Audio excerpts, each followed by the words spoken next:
Polisi menggelandang Sri Rahayu 30 tahun karena melakukan aksi penipuan hingga 3 korban mengalami kerugian hingga ratusan juta rupiah di Pandeglang. Modus pelaku dengan menawarkan minyak goreng jauh di bawah harga pasaran. Awalnya pelaku memberikan pesanan minyak goreng sesuai dengan yang dipesan korban. Namun setelah korban memesan dalam jumlah yang lebih besar, ternyata minyak goreng tidak kunjung datang. Bahkan karena tidak dapat memenuhi pesanan, pelaku pun menghindar dari korban hingga dilaporkan ke polisi. Dari ketiga korban, total kerugian yang dialami sebesar 621 juta rupiah. Korban ini membeli beberapa kali minyak goreng, namun pada saat mau dikirim, nanti dia menyatakan nanti akan saya kirim sekaligus, jadi bukan hanya sekali pembelian. Nah, pada saat waktu yang dijanjikan, itu barang-barangnya, minyak gorengnya tidak juga sampai diterima oleh pembeli itu. Atas perbuatannya, pelaku harus terjerat pasal 378 dan pasal 373 dengan ancaman 6 tahun kurungan penjara. Dari Pandeglang, Banten, Iskandar Nasution, iNews melaporkan. Hujan deras disertai angin kencang melanda sejumlah wilayah Kecamatan Ciambar, Kabupaten Sukabumi, Jawa Barat, Selasa sore. Atap rumah warga berterbangan, bahkan kuatnya terjangan angin membuat dinding rumah warga ambruk. Data dari BPBD Kabupaten Sukabumi, sebanyak 30 rumah warga rusak ringan hingga berat. Kerusakan terparah terjadi di perumahan Mutiara Indah, Desa Cibunerjaya, Kecamatan Ciambar. Tidak ada korban jiwa, namun seorang warga luka-luka akibat tertimpa material atap bangunan. Setidaknya 9 kecamatan di Kabupaten Sukabumi terdampak angin kencang dan pohon tumbang. Pihak BPBD pun terus mendata jumlah kerusakan akibat cuaca ekstrim tersebut. Di Blora, Jawa Tengah, hujan disertai angin kencang merobohkan panggung ketoprak yang digelar di Dusun Ploso, Desa Kamolan, Selasa siang. Para pemain dan warga pun kocar-kacir menyelamatkan diri. Tidak ada korban jiwa, namun akibat kejadian ini panggung pertunjukan tidak bisa digunakan lagi.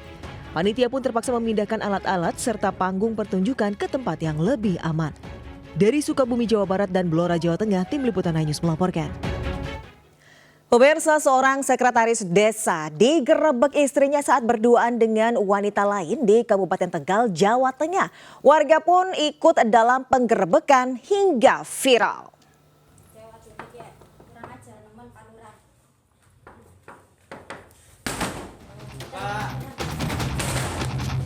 Oknum sekretaris desa digerebek istrinya saat berduaan dengan perempuan yang diduga selingkuhannya di sebuah rumah di Desa Ujung Rusi, Adiwerna, Tegal, Jawa Tengah. Sang istri memarahi perempuan yang diduga selingkuhan, sementara suaminya bersembunyi di kamar. Setelah penggerebekan itu, puluhan warga mendatangi kantor kepala Desa Ujung Rusi dan menuntut oknum sekdes yang diduga berbuat asusila segera dipecat. Menanggapi peristiwa itu, Kepala Dinas Pemberdayaan Masyarakat Desa Kabupaten menyatakan akan menonaktifkan oknum sekdes hingga proses hukum selesai. Ya, saya berhentikan sementara, lalu PLH, PLT, ya toh, sampai proses pemeriksaan polisian selesai. Kalau prosesnya selesai ya sudah, hukumannya berapa nanti kita ini. Tapi saya cenderung kalau udah seperti ini, lebih cenderung saya berhentikan, Pak. Sementara itu, oknum sekdes bersama wanita selingkuhannya telah diamankan polisi di Mapolsek Adiwerna. Dari Tegal, Jawa Tengah, Unibar iNews melaporkan. Ribuan jemaah calon haji dari sejumlah embarkasi sudah di Madinah, Arab Saudi. Mereka diinapkan di sejumlah hotel di wilayah Markaziyah atau kawasan Masjid Nabawi. Dan berikut laporan reporter Gigi Irfan dari Madinah, Arab Saudi. Ribuan jemaah calon haji dari penjuru dunia telah memadati Madinah, Arab Saudi, termasuk jemaah calon haji dari tanah air. Mereka memanfaatkan waktu untuk sholat berjamaah, beriktikaf, berzikir, dan mengerjakan amalan-amalan sunnah di Masjid Nabawi. Meski hotel-hotel para jemaah calon haji Indonesia tak jauh dari Masjid Nabawi, cuaca yang menyelimuti Madinah perlu jadi perhatian jemaah. Pada siang hari, suhu di Madinah bisa mencapai 40 derajat Celcius ini, artinya kondisi kelembapan di Madinah cukup kering. Sehingga para jemaah pun diminta untuk mempersiapkan diri agar bisa menghindari paparan sinar matahari langsung, seperti menggunakan topi atau payung dan kacamata hitam saat beraktivitas di luar hotel. Selain itu, jemaah juga diminta untuk beristirahat cukup dan menjaga kondisi kesehatan mengingat waktu puncak haji yang masih cukup lama. Saat berada di masjid kawasan Madinah, saya banyak sekali menemukan para jemaah yang tersesat. Dan ini banyak saya temukan jemaah lansia. Diimbau bagi jemaah untuk selalu mengalungkan identitas di badan dan membawa minimal kartu nama hotel tempat menginap. Jemaah juga harus memperhatikan nomor pintu saat memasuki kawasan Nabawi sebagai patokan hotel. Apabila tersesat, jemaah pun diminta tidak segan untuk bertanya kepada para petugas yang telah disiapkan di titik-titik kawasan Nabawi. Dari Madinah, Arab Saudi, Gigi Irfan melaporkan. Api dan asap tebal membumbung dari sebuah pabrik produsen styrofoam di Kecamatan Cikupa, Kabupaten Tangerang, Banten pada Selasa sore. Banyaknya bahan yang mudah terbakar membuat api dengan mudah membesar dan meludeskan seluruh bangunan. Karyawan yang sedang bekerja dan warga yang berada di sekitar pabrik pun panik, khawatir api merambat ke pemukiman. 6 unit mobil pemadam kebakaran dari Kabupaten Tangerang kemudian dikerahkan ke lokasi kejadian hingga akhirnya api padam 3 jam kemudian.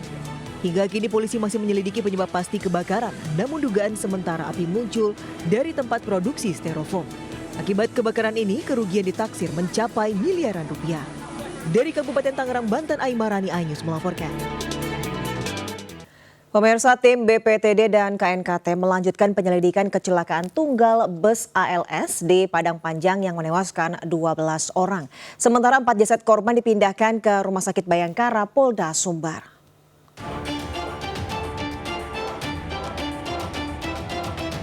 Balai Pengelola Transportasi Darat BPTD Wilayah 3 Sumatera Barat bertindak sebagai perwakilan Komite Nasional Keselamatan Transportasi KNKT di daerah, terus melakukan investigasi kasus kecelakaan bus ALS.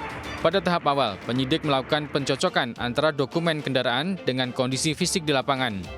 Hari ini BPTD bersama tim KNKT dijadwalkan akan melakukan penyelidikan langsung di lokasi kejadian, termasuk pemeriksaan keseluruhan terhadap kelayakan bus antar provinsi tersebut. Sementara kita baru mengecek terkait dengan identitas daripada kendaraan ini, yaitu pertama keabsahan antara dokumen kendaraan dengan fisik kendaraan.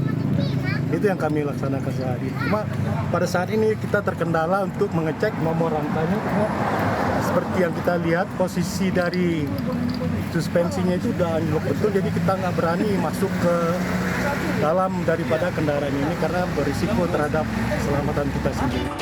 Seperti telah diberitakan sebelumnya, bus ALS yang berangkat dari Sumatera Utara menuju Jakarta mengalami gangguan pada sistem pengereman yang mengakibatkan bus terguling.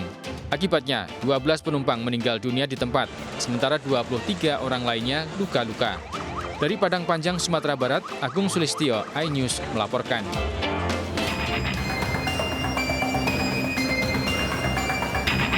Empat jenazah korban kecelakaan bus ALS di Padang Panjang, Sumatera Barat dipindah dari Rumah Sakit Umum Daerah Padang Panjang ke Rumah Sakit Bayangkara, Polda Sumbar, Selasa malam. Keempat jenazah langsung disimpan di kamar jenazah sambil menunggu dijemput pihak keluarga. Keempat jenazah merupakan Atas Lain asal Toba Sumut, Aryudi asal Deli Serdang, Etrik Gustav Wenas asal Jakarta, dan Sri Rezeki asal Pekanbaru. Sedangkan 8 dari 12 jenazah korban tewas telah dijemput pihak keluarga. Di mana 4 jenazah ini pihak keluarganya belum ada yang melapor. Jadi kemungkinan karena di RSUD tidak ada alat pendingin untuk jenazah, maka kami dari pihak Polda Sumbar memperantarai supaya kondisi jenazah tidak semakin memburuk, maka kita bawa ke Rumah Sakit Bayangkara. Sementara itu, 35 orang korban luka masih dirawat di rumah sakit dan puskesmas di Padang Panjang. Dari Padang, Sumatera Barat, Budi Sunandar, iNews melaporkan.